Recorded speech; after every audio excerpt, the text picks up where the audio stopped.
आज की इस चर्चा में एक बहुत ही दिलचस्प और प्रेरक कथा पर बात होगी। गुरुवार के विश्वास की सुनहरी फसल। सच कहा जाए तो ये सिर्फ एक पुरानी लोक कथा नहीं है, बल्कि ये एक बहुत ही गहरा अध्ययन है। ये कहानी हमें दिखाती है कि गरीबी और अचानक मिली अमीरी, दोनों ही परिस्थितियों में इंसानी फितरत कैसे काम करती है। एक छोटे से गांव की इस कहानी में संघर्ष है, चमत्कार की उम्मीद है और मानवीय चरित्र की एक बहुत बड़ी परीक्षा भी है।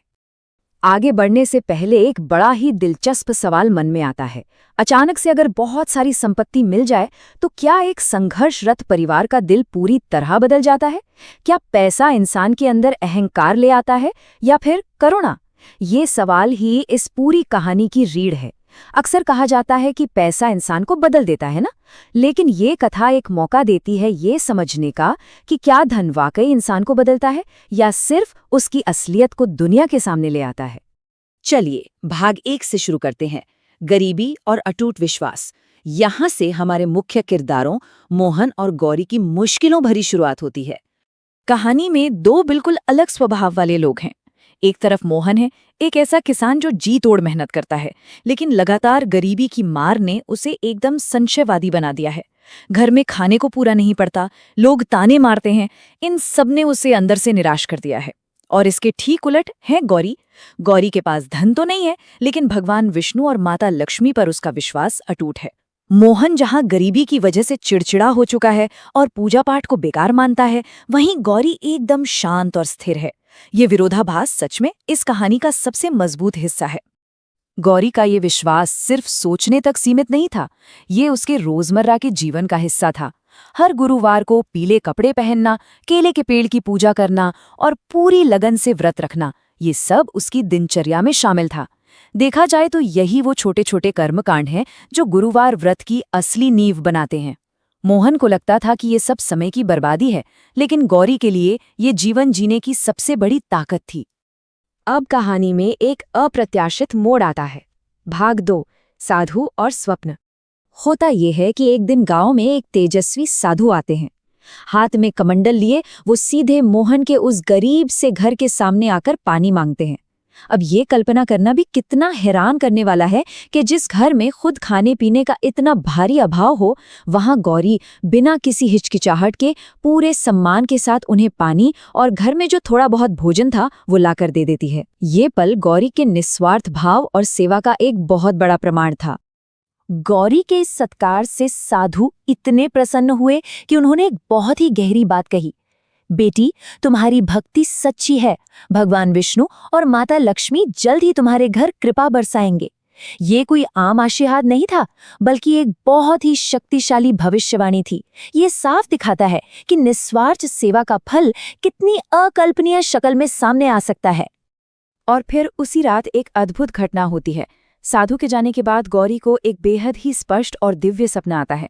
सपने में भगवान विष्णु और माता लक्ष्मी एक भव्य सोने के सिंहासन पर बैठे हैं और उनके चारों ओर सुंदर महल, फव्वारे और कमल के फूल खिले हुए हैं। सपने में ही भगवान गौरी से कहते हैं कि अगले ही दिन से उसके सारे दुख खत्म हो जाएंगे। ये दृश्य सच में आशा और सुकून से भरा हुआ था। अब बारी थी उस वादे के सच होने की। भाग 3, सुनहरा चमत्कार। सुबह उठकर जब गौरी ने ये सपना मोहन को बताया तो जाहिर है मोहन ने हमेशा की तरह उसका मजाक उड़ाया। वो अपने काम पर निकल गया, लेकिन खेत जोतते समय अचानक कुछ ऐसा हुआ जिसने सब बदल दिया। मिट्टी में दबा एक पुराना घड़ा मिला और जब भारी सस्पेंस के बीच उस घड़े को खोला गया तो उसमें सोने के सिक्के और कीमती आभूषण भरे हुए थे। ये वाकई ये साबित करता है कि कैसे ईश्वर का वो स्वप्निल वादा अचानक से एक ठोस हकीकत में बदल गया। खैर, इस खजाने ने केवल मोहन की आर्थिक हालत ही नहीं सुधारी, बल्कि उसका पूरा नजरिया ही बदल कर रख दिया। वो संशयवादी इंसान अब पूरी तरह से विश्वासी बन गया था और खुद भी गुरुवार का व्रत करने लगा। नया घर बना, खेत हरे भरे हो गए और जो गांव वाले कभी ताने मारते थे वो अब सम्मान करने लगे। लेकिन यहाँ जो बात सबसे ज्यादा ध्यान खींचती है वो ये है कि इतने पैसे ने भी गौरी के मन में रत्ती भर भी अहंकार नहीं आने दिया। वो पहले की तरह ही शांत रही और गरीबों को भोजन कराती रही। लेकिन कहानी यहाँ खत्म नहीं होती है। फिर से वही सवाल सामने आता है, क्या अचानक मिली संपत्ति इंसान का चरित्र बदल देती है? देखिए, जब सब कुछ अच्छा चल रहा हो तब विनम्र रहना बहुत आसान होता है।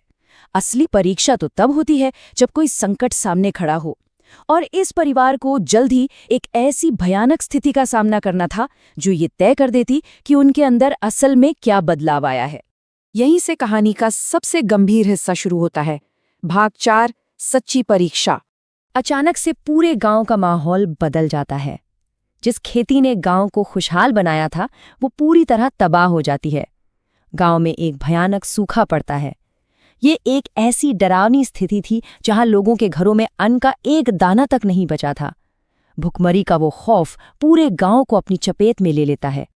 अब यहाँ सबसे दिलचस्प बात ये देखने को मिलती है कि मोहन और गौरी ने इस आपदा में क्या किया। उन्होंने अपने खजाने को किसी तिजोरी में छिपाकर नहीं रखा, बल्कि सबके लिए अपने घर के दरवाजे खोल दिए। वे हर दिन भूखे और गरीब लोगों को भोजन कराने लगे। इतना बड़ा संकट आने के बाद भी उनकी विनम्रता और ईश्वर पर उनका भरोसा बिल्कुल नहीं डगमगाया। उन्होंने अपनी संपत्ति का असली इस्तेमाल समुदाय की निस्वार्थ सेवा में किया।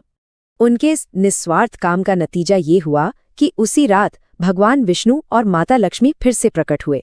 भगवान विष्णु ने जो कहा वो इस पूरी कहानी का सबसे बड़ा सबक है। जो व्यक्ति सच्चे मन से गुरुवार का व्रत करता है, दूसरों की सहायता करता है और कभी घमंड नहीं करता, उसके घर में हमेशा सुख और शांति बनी रहती है। ये एकदम साफ कर देता है कि सिर्फ पूजा पाठ काफी नहीं है, उसके साथ सेवा और विनम्रता का होना भी उतना ही जरूरी है। इस ईश्वरीय प्रसन्नता का असर तुरंत दिखा। माता लक्ष्मी ने गांव को आशीर्वाद दिया और अगले ही दिन ऐसी मूसलाधार बारिश हुई कि सूखे का पूरा नामो निशान मिट गया। गांव में फिर से वही हरियाली और खुशहाली लौट आई। इस घटना ने पूरे समुदाय को इतनी गहराई से छुआ कि पूरे गांव ने गहरी श्रद्धा के साथ गुरुवार का व्रत अपना लिया। तो इस पूरी चर्चा का मुख्य बिंदु क्या है? भाग 5, सुनहरी फसल की सीख। इस पूरी कथा का निचोड़ 3 मुख्य बातों में छिपा है। पहली, सच्ची श्रद्धा में जीवन के दुखों को खत्म करने की ताकत होती है। दूसरी बात, गुरुवार का व्रत सिर्फ एक धार्मिक कर्मकांड नहीं है, यह विश्वास और समाज की सेवा का एक बहुत बड़ा प्रतीक है। और तीसरी, सबसे अहम बात, जब दान बिना किसी स्वार्थ और अहंकार के किया जाता है, तभी समृद्धि हमेशा के लिए टिकती है। अंत में इस पूरी व्याख्या को एक बहुत ही शक्तिशाली विचार के साथ समेटा जा सकता है। सच्ची संपत्ति मटके में रखे सोने से नहीं, बल्कि सूखे के दौरान खुले रखे गए दरवाजों से मापी जाती है। मोहन और गौरी की असली महानता उस सोने में नहीं थी जो उन्हें खेत में मिला था, बल्कि उनकी उस उदारता में थी जिसके चलते उन्होंने संकट के समय अपना सब कुछ दूसरों के लिए न्यौछावर कर दिया। जाते जाते बस एक ही सवाल जहन में आता है, अगर आज समाज पर कोई ऐसा ही भारी संकट आ जाए तो इंसान क्या खोलेगा? अपनी तिजोरी या मदद के लिए अपने दरवाजे?